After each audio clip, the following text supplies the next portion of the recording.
Welcome, everyone, to Stepping Into Your Leadership. I'm your host, Christine Courtney. Our goal here is to give you some actionable takeaways that will help you lead your teams. Thanks for joining us on this leadership journey. Let's get started.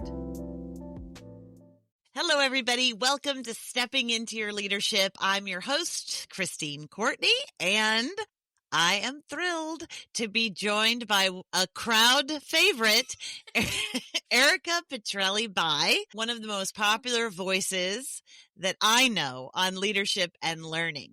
Erica has spent more than 2 decades, people. She looks young, but 2 decades helping people at every level of organizations discover their own unique leadership style. Personally, as leader at our company, she trained thousands, and I'm not exaggerating, people, thousands of people, but hundreds probably of managers, educators, and executives pretty intensely to lead with purpose and empathy. She's managed tons of people over those 2 decades, and some of the best leaders I know came up under Erica. And that's really, I think, something to be incredibly proud of. She's one of our star facilitators, and she facilitates many of our courses in our Leadership Learning Lab. So just as a side note, we have new cohorts beginning in February, and it's really the biggest impact in your leadership that you can have for not a lot of money and not a lot of time. It's 8 weeks, 90 minutes a week. If you're interested, check the show notes, get a discount just for being a podcast listener, and get a little more of Erica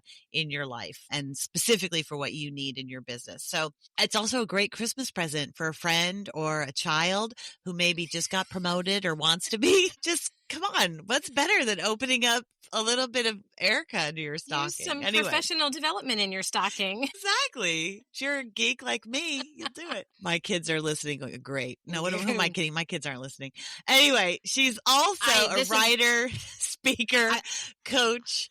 Did someone interrupt me? I can't tell. Yeah, me. Like, I would love that as a gift. Are you kidding? Exactly. If someone gave me, here, this workshop. Go learn.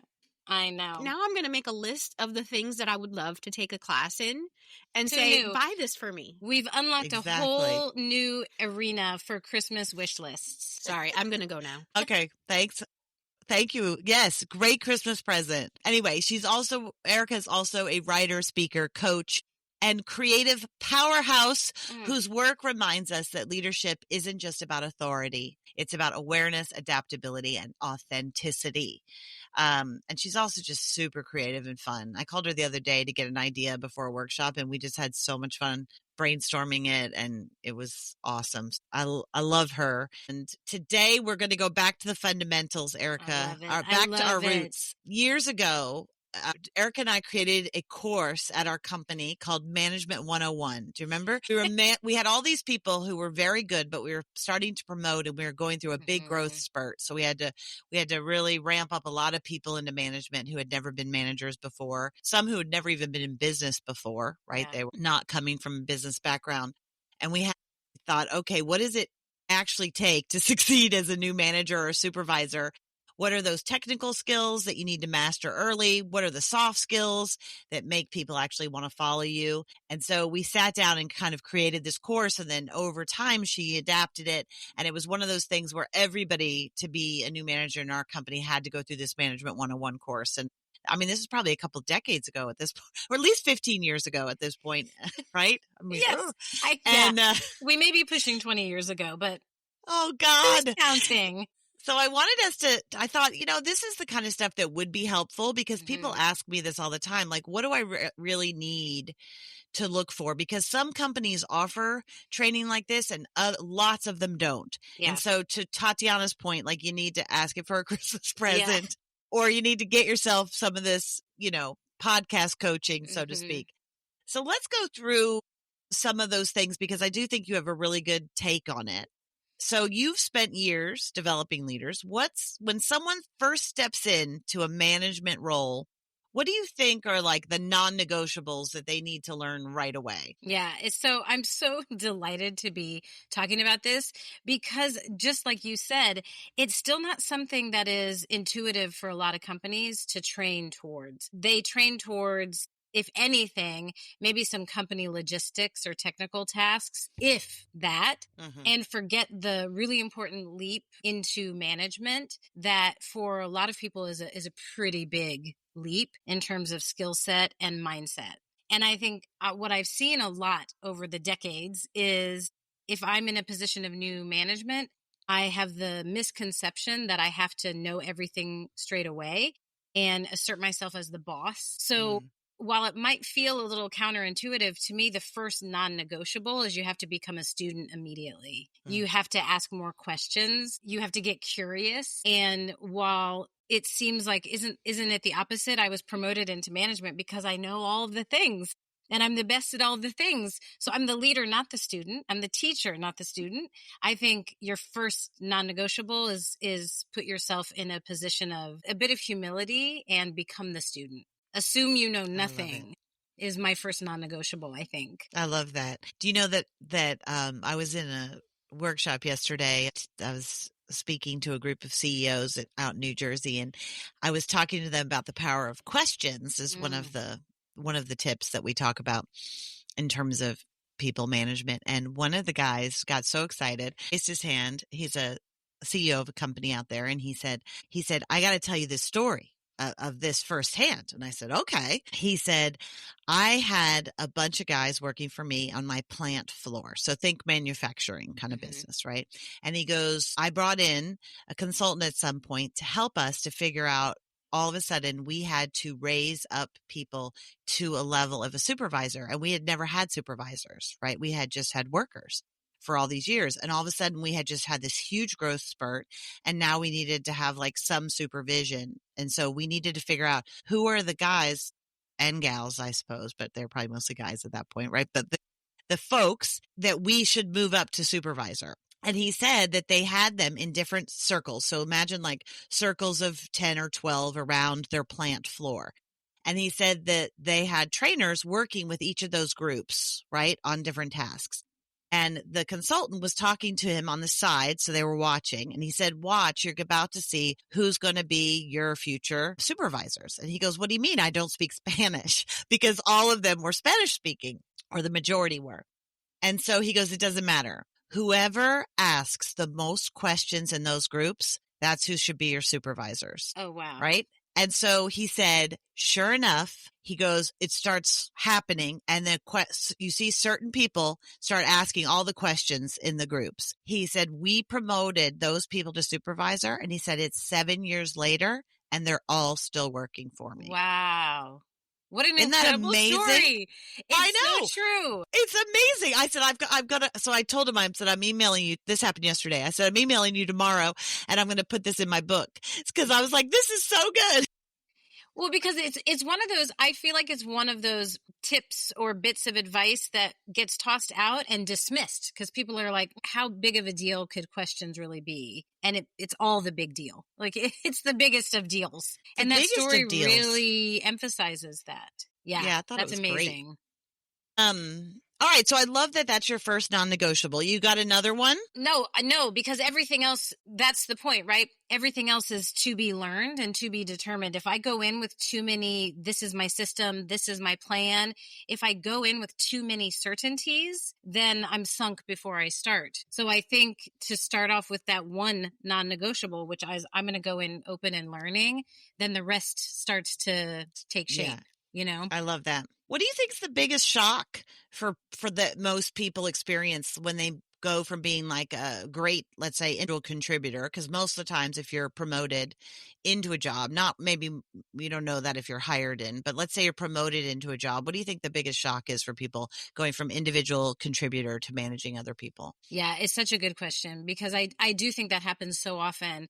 I was excellent, possibly the best in my crew. And so I got promoted and I'm shocked to discover I can't just keep doing what I've always been doing well. And so I think that's the biggest shock is you can't just keep being the individual contributor. You actually have to think first of everyone else on your team. You know, humans, it's not a negative thing to say humans are very selfish and self-centered. That's the way we're designed. We're thinking about ourselves and what we are doing on that day. And so to step into leadership and management, you have to intentionally turn your focus outward And I'm not first thinking about what am I doing today, what's on my list today, but what is the team doing today and what does the team need today, I think is a huge learning curve for a lot of people. The other thing I think that happens a lot is that if me and my crew were all friends and understood each other and we all did our thing, that I might say, well, I'm just going to let him be and let him, we've talked about this so many times, right? I'm just going to let him be and let him keep doing what they're doing. And we forget how much people need guidance or reassurance or check-ins, that even if they're high functioning, they still need that sort of leadership voice or hand on their shoulder. So in the interest of being like, oh, I don't want to step on their toes or get in their way, a new manager would be like, they're fine. So I think those two things are big shock points for new managers is think about them and tend to them, even if they're high functioning. Yeah, so true. So true. I think also just listening to you say that, I think one of those things is that you don't realize, in a way, when you get moved into that role, you almost think sometimes you already deserve it, or it's just because you've been doing so well, and that this new role is just about doing it even more, what you do well. And in fact, it's almost the opposite. You actually need to stop doing so much and get others to do things. And that's a really hard new skill to learn. But what a valuable one if you can do it. Well, and it's such a huge mindset shift that also requires a leap of faith and confidence that you were promoted for a reason. Because I think the reason exactly what you're saying, like I was promoted because I do this well. So yay for the promotion and I'll just be amazing continued. But to stop doing and start leading the team, you can start to feel like, am I actually contributing anything? What am I even doing? What did I even get done today? Because I didn't do the tasks, but I talked to the people and I asked the questions and I checked in and I was around. And those are the skills that I would presume the company wants me to do, but it feels a little bit like it's less tangible. So is it less valuable? So it really requires a confident mindset shift, that my value just shows up differently. Exactly. And it will pay off in the end, but it's hard in the beginning. Yeah. So let's look at, there's two sides, because I think people tend to focus on one or the other, but I think of it as, and we saw this when we did our Management 101 classes, is that there's kind of the technical, what I'll call the technical skills, kind of those, what's typically been, kind of the tougher side of management or the hard skills, so to speak. And then the other side, which used to not get any shine, but it's getting more, which is our focus so often, is soft skills, right? The human side of management and leadership. And so let's focus where you and I don't normally live as much, in the technical side for a minute, because sometimes in our world, we forget that there's a lot of technical that's all of a sudden thrown at people when they move into this role that they just need to learn the technicalities of. So what do you think those basic Management 101 technical skills every manager should master? Like, well, I'm not going to tell you like what. You tell me what you think are the most important ones. I'll tell you what I think, and then you add on what I forgot. Because to me, there's two things in the technical side, but they're going to look different depending on the organization. To me, that's time management and organization of the team and the task. Because those are technical skills, but how you do that might differ depending on the size of your team or the industry that you're in.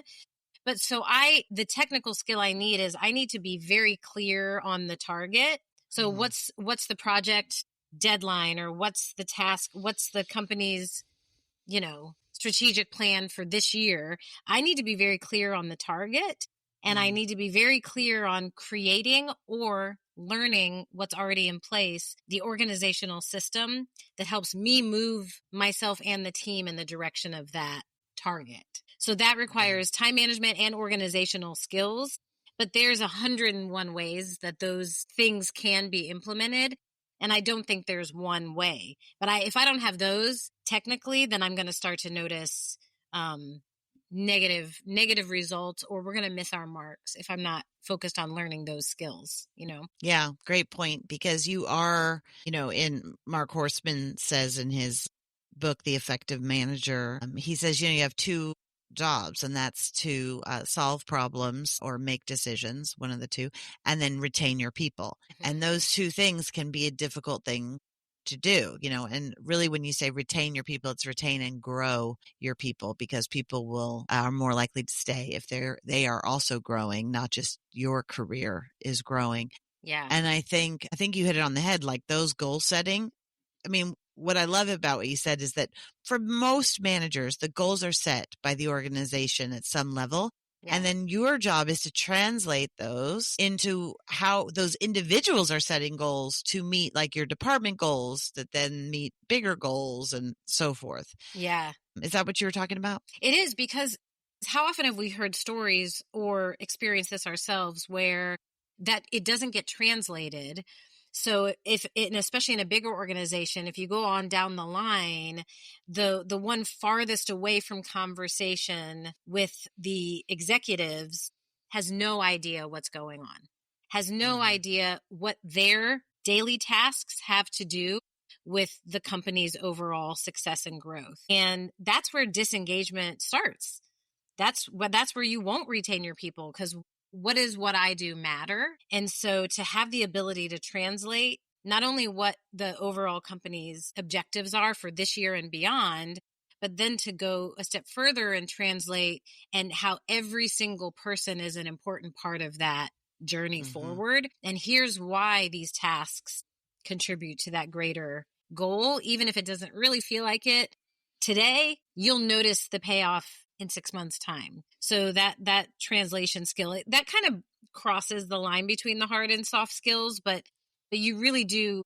There is a systemization that will help that, whether it's a spreadsheet or a dashboard or a blah, blah, blah, blah, blah.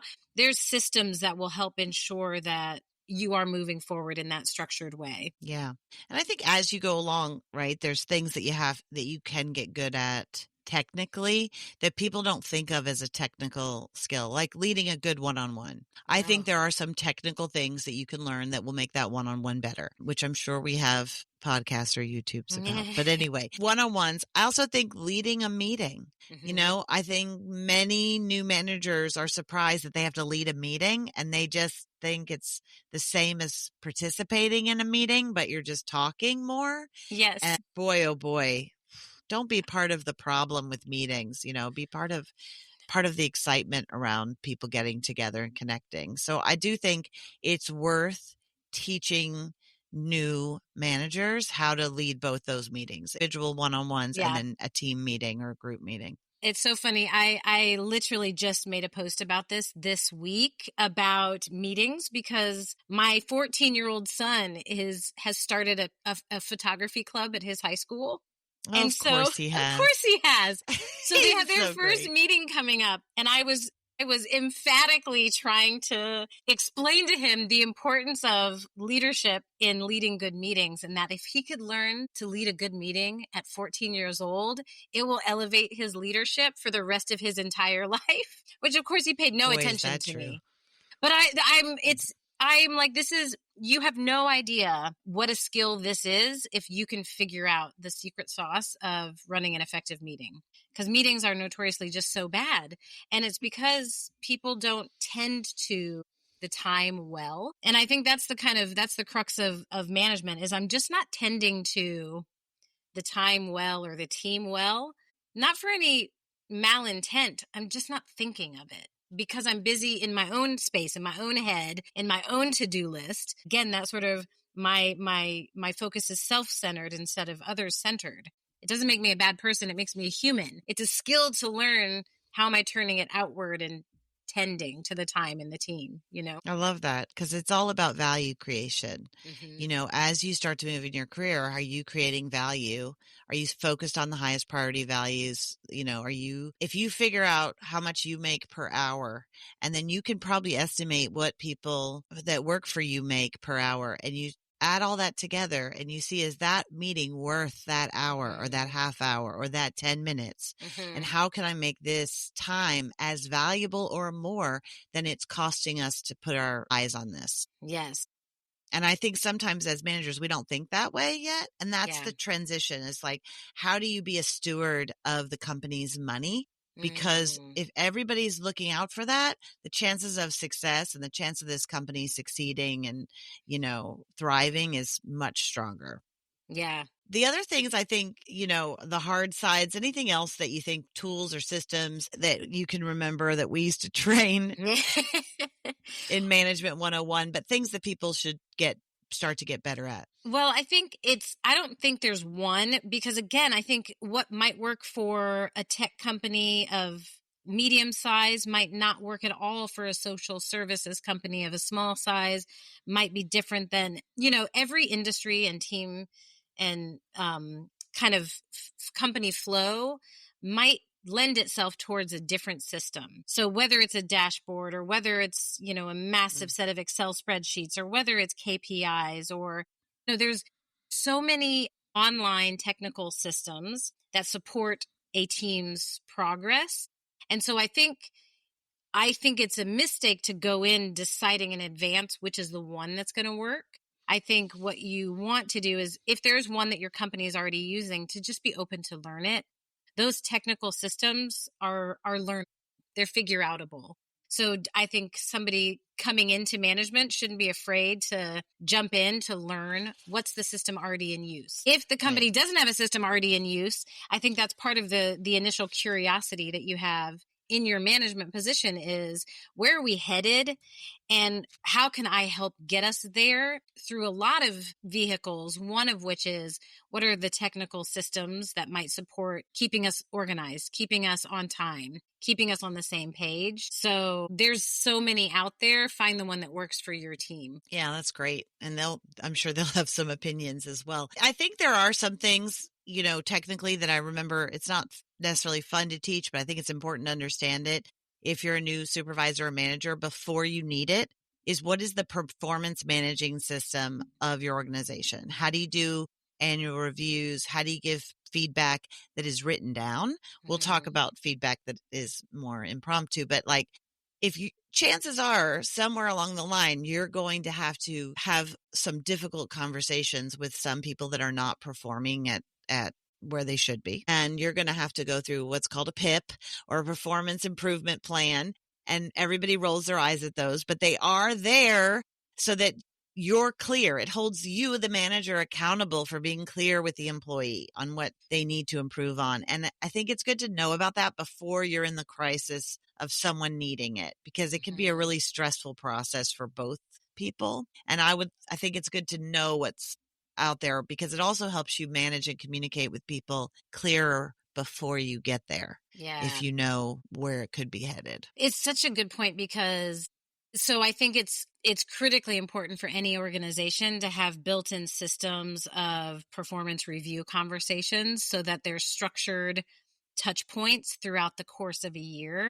We've talked before about it, at the very least, at least get an annual, better yet, get a twice a year one. And for sure, don't forget that sort of first 3 months. How's it going? You've been here with us. I mean, in an ideal setting, you have these formal checkpoints built in so that then something like a PIP, which, if it sounds scary, just think of it as a written down agreement on here's what the benchmark we're trying to reach, and here's the expectation that we want to see from you by when. It's clear, kind guidance towards, these are the expectations that will help you succeed and us succeed as an organization. And if you just have those touch points in place, then you don't have to stress about it, because what will happen also, how many times have you seen someone come into management and they're like, well, I love all those people, so they're fine and we don't need to worry about it. I hate those guys, so I'm going to fire them immediately there's no rational management thought there. There's no actual factual assessment of how are these people doing in their jobs and contributing to the team. So if you have a simple system of performance conversations and written feedback loop, then you prevent yourself from being like, love those guys, hate those guys, which isn't helpful to anyone, Yeah, that's great. All right, before time, we're going to move on to some of our love language and soft skills. But I do want to say that I do think there's a couple other ones that people should think about in terms of hard skills. And one is prioritization of your time and your team's time. If you can get good at helping yourself prioritize better on what you should focus on, and then also how your team prioritizes and getting those prioritization skills better for them, really key. And also delegation. I think you might not need it right away, but you're going to need to start delegating. And the sooner you can practice on small baby things that don't matter that much, then when it's time to delegate some bigger things, you will have practiced that and you'll know who you can throw the ball to. Yeah. So those would be my other kind of two things. Those are fantastic. And delegation is so hard, right? Everyone's like, but I do it best. It's hard for everybody. Yeah. Let's jump to soft skills. Okay. So, you often talk about leading humans, not tasks, right? So what soft skills make the biggest difference, you think, in the manager's effectiveness? Right. All of them is not a good answer. Listening is probably number one, because we don't listen as well as we think we do. And so I think if a manager is like, give me one and I'll work on it, then listening is the one to start with. Empathy is a huge one, which is really understanding that you work with humans, not robots, probably. And so as long as it's true that you work with humans, they're having a human experience that is different than your own. And so that doesn't mean, people that push back against this are like, well, does that mean I just have to let everyone get away with anything and cry in the corner all day if they're having a bad day? And like, it's just chaos ensues. No, it just means remember that they're humans having a human experience. And so to understand that their day might not be unfolding the same way that yours is. And so extending empathy means just looking out for the human energy on your team. And, tending is a word I've used a couple times already today. I think that might be how I really think about this, is I'm tending to the energy of the team. And also noticing my own, I love how Daniel Goleman, I always say the granddaddy of emotional intelligence, is he and others are turning their attention to the more specific conversation of social intelligence, and specifically, how am I making others feel? So how does my energy impact the room when I walk into it? And article recently talking about like a study that correlates the amount that a manager laughs with their team actually corresponds to how well the team does when you talk about bottom line. Because it's that connection of I'm here with you. Like I'm a human having human experiences with you. So having like breaking that wall of manager employee, and actually something as simple as laughing with your team authentically, being present, changes the bottom line for the better. So where does that, do you know, I'm going to put you on the spot. Do you know where that comes from? It's a Harvard Business Review article. Interesting. Called, I'll just make up a title. Called That's Why okay. Don't make up a title. We'll look it up. Tatiana's, I'm sure, looking it up for us, and we'll have it in our notes soon. When they laugh at you. No. Tatiana, if you find it, come on and tell us. So awesome. Listening, empathy, and just being mindful of how your energy, we talk all the time about energy being contagious, and science, just like everything, science comes and backs it up after you know it intuitively. Science is coming and backing it up now that our energy is literally contagious. And so just being so mindful of what is the energy that you are choosing to bring into this room, into this day. Yeah. I walked through an office the other day, just to this point, and I was there early. And so they had me sit in the waiting area, which is always fascinating, right? Early when people are just getting there. I think it was 8:00 in the morning or something. And there's lots of people running around. People are getting deliveries. People are, you could tell a lot of people at the front desk trying to work, lots of things happening. And then somebody comes out of their office, and it's a beautiful office. You can see it's all glass, but it's huger. It's a bigger office than all of the people were sitting in the front area, right? Mm-hmm. But he was not the CEO, because I later met that person. So it was some higher level director, I assume. But he comes out of the office, and he's just with this energy, like so intense, shaking his head. It's 8:00 in the morning, right? Walk through where everybody is, like just frustrated. And I hear him like under his breath. So it wasn't that quiet. Go, it's only Tuesday. It's only Tuesday. My dude. It was like, whoa. That's a lot. It was not only a Tuesday, dude, it's 8 a.m. Like, bad can it be? But I thought, wow, here you have this beautiful room. It's just funny how we lose track of, like, we get so wrapped up in our own things that we forget that we're about we're a leader. We're about to walk through, at least 15 people that make less money than you. Yes. You know what? Perk up a little bit, or at least don't let them see that this is, breaking you down. It was such an interesting and moment. Play this scenario out. Like, let's hypothesize and make up a scenario here where somebody was in the office with you at that time that worked for that person, and they happened to have come into the office that morning in the best mood.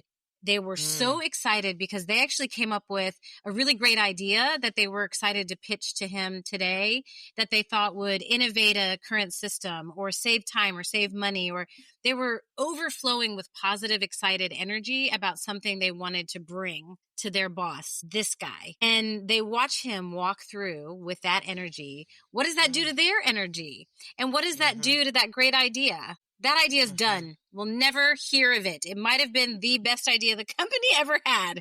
We'll never know. Or worse, it'll go to your competitor. That's right. And it sounds ridiculous, but that kind of thing happens all the time. Somebody's energy, it's like a Dementor from Harry Potter, right? Somebody's energy just sucks the life out of another's.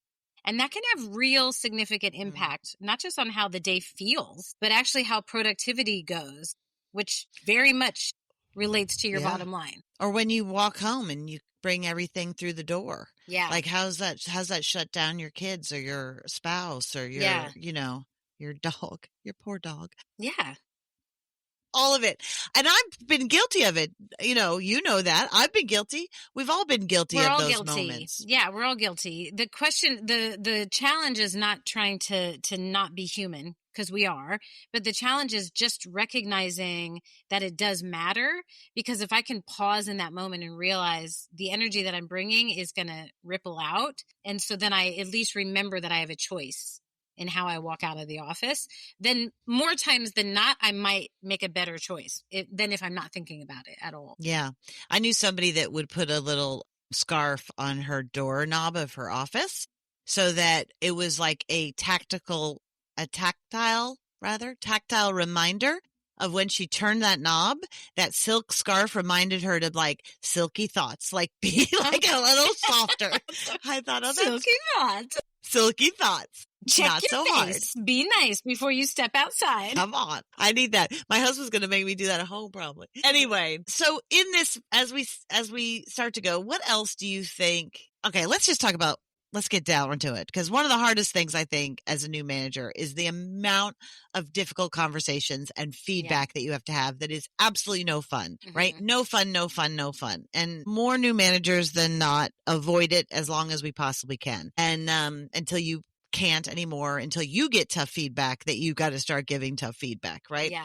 And so how can managers learn to give feedback, as you said, that is both clear and kind, especially if it's uncomfortable? Yeah. I mean, we're channeling Brene Brown here directly, and so to continue channeling her, because she's one who's been known to say clear is kind. But the idea is the sooner you offer the feedback, the easier it is. We all know this. The longer we wait, the harder it is. The longer we wait, we think maybe it'll just go away. But no, the longer we wait, it just gets bigger and harder and more of a heavy rock for us to carry. And so the starting becomes almost impossible. So then it usually comes out all wrong when we finally do it. So I think the reminder to a new manager that a difficult conversation had when the moment arises for it to be had is a much easier conversation. And so the important thing, I think, is to first check yourself and make sure you're focusing on facts and not assumptions or stories that you're telling of yourself. You know, the worst kind of feedback, not just so forget the kind that I waited 6 months to talk to you about. So now it's just awful. But the worst kind of feedback is like, heard from a person who heard from a person that you did this thing, so that I'm going to go confront you about the thing without checking the facts first. We do that kind of thing. Because we're moving too fast. Or I make assumptions. You showed up late, so therefore you are fill in the blank. I make assumptions. So I think first and foremost, check the facts. So just like you start your job in management, you start your difficult conversation with curiosity. Here's my perception about what's going on. Here's what I observed. Help me understand. Or can you tell me more about what's going on? or from my point of view, I see this, what's your perspective? Then I'm leading with a curiosity question to give them the chance to show up to the conversation. And it feels like a conversation and not some sort of damning, of like, you did this and therefore that. It makes the conversation easier. So for the person who's dreading the conversation to remember there's ways to invite it as a conversation. It doesn't make it feel great, but it makes it feel more accessible because I'm genuinely trying to connect with you, not trying to prove my rightness or punish you. If I let those intentions go, my goal is not to prove that I'm right and you're wrong. And my goal is not to, lay down the law of the land. My goal is to connect and understand. So leading with curiosity automatically softens those conversations from my perspective. Yeah. What do you think? That's great. I think it's interesting. Sometimes if people do that, but sometimes it cannot feel authentic, I guess. And so it feels like, what are you trying to tell me? Like, just tell me. Like, what do you want me? Like, I feel like it's a little bit of a guessing game, but I do agree with you that if people give their own feedback, they learn better. Yeah. So it is good to say. To be clear, because I think I know what I don't like is if you were to come to me and say, so Erica, how do you think that meeting went? And because then I'm automatically like, I thought it went fine until just this second. Now, so I don't mean make them guess what you want to say. So you could come to me and say, hey, Erica, do you have a few minutes to talk about this meeting? Why, yes, Christine, I'd be happy to. Okay, great. Hey, from my perspective, it seemed like you took the mic and really led the meeting without giving space for the participants to talk. And it seemed like there was a few times when some people kind of were trying to raise their hand or were trying to insert their opinion. And so I just wonder if the room felt shut down, but I might have missed something or, so I'm giving you the feedback, but I'm also giving you the chance to say, well, no, B or C, or well, yes, but here's why, or so I don't ever think you should put a person in a place to try to guess what feedback you're trying to give them, because that's your cop out. You're not giving the feedback. Yeah. But I do think, help me understand what else might be going on. Maybe everyone had told you before that they just want you to tell them the agenda and they don't want to talk. And that was the way it went. So you don't know, Yeah. I do think it's interesting, like that idea of holding people accountable or yourself accountable to giving feedback, but without it being full of blame and shame and all these emotions. Yeah. Also helps that process because, in some ways it helps it to be just a little more technical, like just in your example there, like I think more people's voices need to be in the room. Figure out a way to do that in whatever way makes it more comfortable for you. Right. And then I could say, well, here's either A, I didn't notice it at all. Thank you so much for bringing that to my attention. I actually didn't notice that. Or B, that was an intentional choice and here's why. And then you could still be like, well, that's great, but in the future, let's make a different choice. That was a great choice. I don't think it's the best choice, but at least it gives us a chance to share either thank you for enlightening something that I hadn't noticed, or thank you for at least letting me share with you why I made that choice. And then we can grapple a little about, is that the most effective choice for the team meetings or not? I think, again, the idea is a difficult conversation is a conversation. And if I remember that, then I try to ask the questions or to offer the feedback in a way that isn't just, I've said my piece and we're done. It's, I've said my perspective and now I'm really wanting to hear your perspective. And then we'll go from there. It's a conversation. Yeah. Great. All right. Last question. Let's give a couple of tips because we talk about building trust and how important that is with your team, right? You want to build trust. A lot of times when you're promoted, you used to be friends of people who now, I talked to a woman yesterday and she said, I was friends with everyone. My dad owned the company. Okay. So everybody talked to me because they wanted me to have some influence with my dad. And then my dad passed away and now I run the company and now no one talks to me. And she goes, I thought we were friends. And I'm like, oh boy. So that's a topic for a whole other day, I'm sure. But she, we think we have a certain level of trust and then something changes, right? Whether it's power, whether it's whatever, something happens where trust now has to be built up. how do you build trust quickly with your new team, you think? Yeah. I mean, it's the most important thing. And it feels so intangible. And especially in the example you gave of, I assume the trust was already there because we were friends, we were pals. And now what's happened? I feel like I'm in a castle by myself. And most often in that kind of case, it's because there's fear on the part of the team. Now, what's this person going to do to me? What is my status, or how does that change? So there's fear that causes people to retreat in. The basic tenets of psychological safety, I think, are really good things to remember when we're building trust, because it's kind of an easy checkpoint of, number one, does my team feel like they belong here? It's the first part of psychological safety. Do I feel safe in this room? Do I feel welcome at this table? Do I feel like I belong? And so if I'm building trust with my team, am I doing things that ensures my team feels like they belong and they feel safe in the space with me? Am I including them in conversation? Do they know what's expected of them? Those kind of things. And then do they feel safe to ask questions and contribute ideas? So are their voices welcome in the room? Are they going to be punished for not knowing? Are they going to be dismissed with an idea? And then, the hardiest part of psychological safety, do they feel safe to disagree and to voice their dissent? So am I creating a safe space where I'm the leader, and so I'm at the helm, kind of shepherding the organization forward, but everyone feels bought in because they feel like they're contributing to the movement forward. Their voice matters to me, and I make that clear in any number of different ways. I think that's probably the most important foundation for building a trusting relationship and team. Yeah, great. Well, those are great words to go out on. Erica, thank you so much for joining us. Thanks for having me. It was great to talk with you again today, and I'm sure that we'll see you again soon. So thanks, everybody, for listening. Have a good one. Thanks, everybody, for listening. I'd like to give a special shout out to our podcast producer, Richard Francisco. Check out our notes for any details. And if you get anything out of this, please follow us. And if you enjoy it, please take a moment to rate us or write a comment. It will mean the world to us. We'd love to hear from you. And if you just can't get enough, follow me on TikTok and check out tlpnyc.com/podcast for more information.